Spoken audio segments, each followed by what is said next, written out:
Hello, everybody. Oh my God, I've actually figured it out how I can go live in two places at once. That's pretty cool. Pretty cool. I am Kerry Hales, that people come to shift the shit out of your life so you can live a life that you really love. And the reason why I'm coming to you to talk to you today is to talk about that feeling that you have when people talk about decluttering, and it's the fear of that you are your surroundings, that you are the stuff that you um, collect, and the lack that you have inside is perpetuated outside. We just add more things, more stuff, more accumulation, and we just add to it, and the piles just get bigger and bigger and bigger. They don't get smaller. They just become, I just realized that's a little bit crunchy. They become who you are. You get so connected to the things that you surround yourself with that if someone took them away, who would you become? You know, like if your house burned down and all your possessions were gone, who would you be? And it's that the attachment, the fear, which is false evidence appearing real, to the things that are around you, that you are your books, you are your furniture, you are your clothes, you are anything that's attached to the outside of this image that we perfect on the outside of us, that we attach we attach meaning to those things outside of us instead of actually looking who we are inside, and whether that's the reflection of inside out, rather than look at me, I have all these things, therefore my life is great. And I want you to stop and look at that, because especially now we're kind of, it's January, it's a great time to declutter. I often do a declutter challenge, which I didn't do this year. But there's, you know, there's sort of on Netflix, there's Marie Kondo, and who's brilliant, and who people are watching and changing their lives, which is fantastic. But the whole process of decluttering is about looking at the attachment that you have with those things, the things that we just surround ourselves with, that we don't love, we don't use, and so, but we keep anyway. We keep anyway for this perceived reason that we may need in the future, that has no connection with who we are now or what we need now, but it becomes something that we connect to the idea of this life that we may lead in the future, but not now. And the clutter that we have around us is a physical manifestation of the clutter that we have in our heads. And I want you to just look and to think, right, okay, why do I need 4 types of that shoe, or 20 journals, or you know 50 pens in the bag, or 5 different handbags, or 50 different handbags, or all the stuff that you have in the car, or in the glove box, or on the side.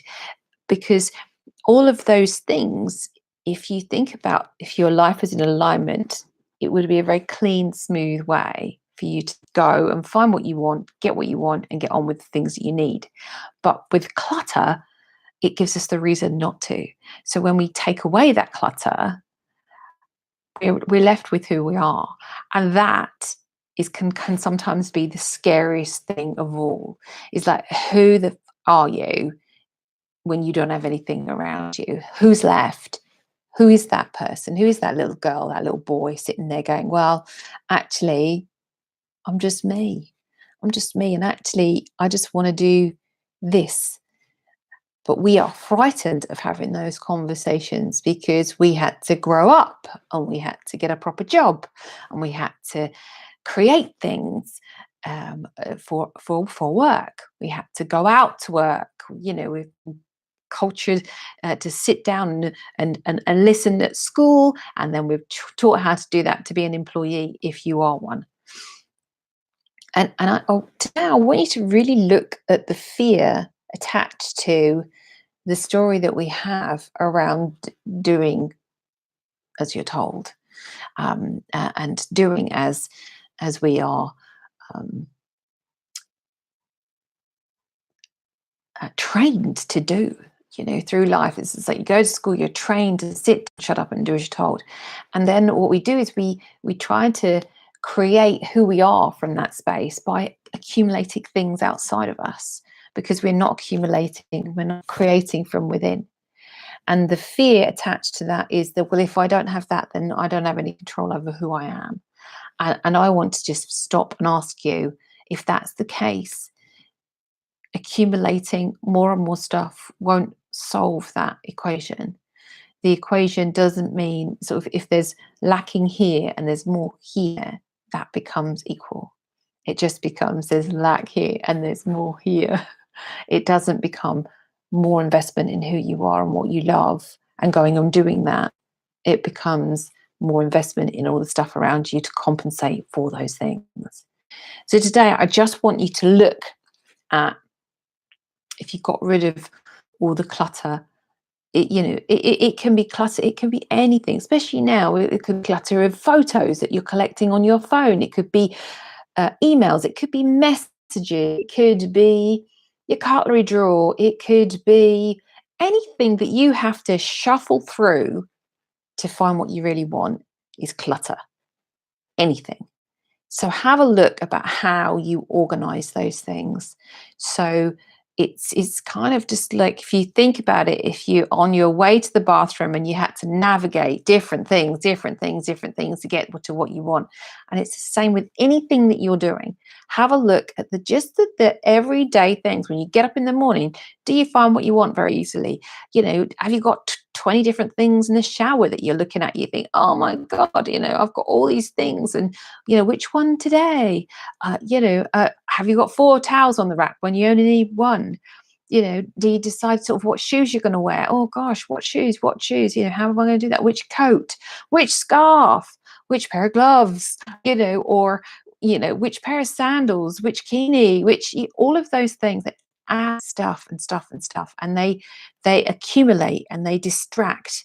And sometimes they are purposely distracting. And I want you to really look at what that is. If you're being distracted by stuff, if you're being distracted by the amount of things that you've got around you that are not in alignment with who you really are and what you really want to be doing, then you need to look at that.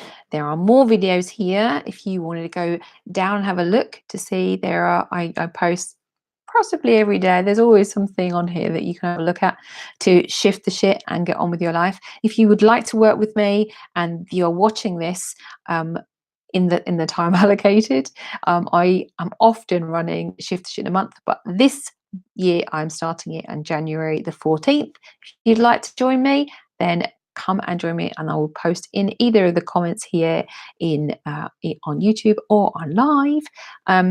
And we start on Monday. The cart closes on Friday, the 11th of January. Do not wait.